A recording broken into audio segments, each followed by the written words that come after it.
testosterone-filled special operations cadre, she had yet to become accustomed to the more well-mannered atmosphere of the bridge. He merely seeks to establish a position of strength before sitting down to negotiate the terms of his assistance, Jolia explained. It is to be expected. He's coming around again, more slowly this time, Jessica reported. Looks like he's doing just what he said. He's going to land. Get down there and meet him, Jess, Nathan ordered. Then bring him to the briefing room. Yes, sir, she acknowledged as she departed. Nathan turned to Jolia. You're sure about this guy? As I said before, this is not the first time we have utilized his services. Well, he sure likes to make an entrance, Cameron added.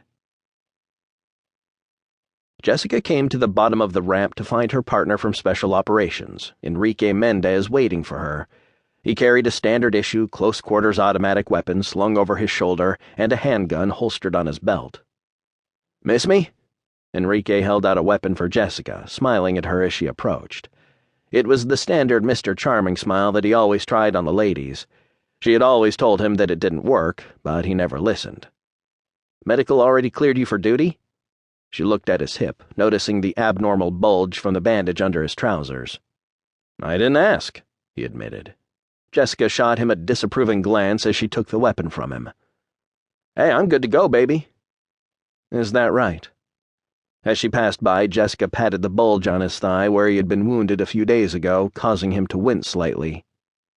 Damn, Jess, play nice now, he scolded as he fell in behind her. They continued down the corridor, entering the main hatch to the hangar bay. Inside there were two Marines, Sergeants Weatherly and Holmes.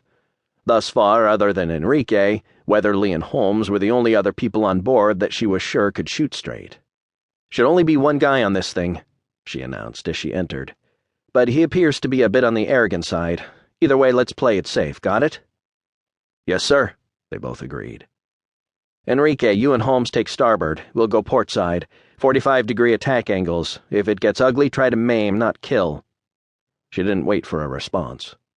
Instead, she immediately trotted off to her right and made her way down the sides of the hangar bay until she reached a good position behind some large containers on the port side of the bay, facing aft. Across the bay from her, Enrique and Holmes were taking up similar positions. We're in position, she announced to the bridge over her comm set. Copy. The airlock is nearly cycled. The door should be opening momentarily, Nathan reported over the comms. A few moments later, the massive door on the center transfer airlock began sliding up into the ceiling, accompanied by the sound of the gears and motors driving it. Beyond the door was the same spacecraft that only minutes ago had been buzzing about their ship like an annoying insect. They watched as the ship began to slowly roll forward from the transfer airlock into the hangar bay. Once clear of the airlock, the door automatically closed again, ready for another recovery.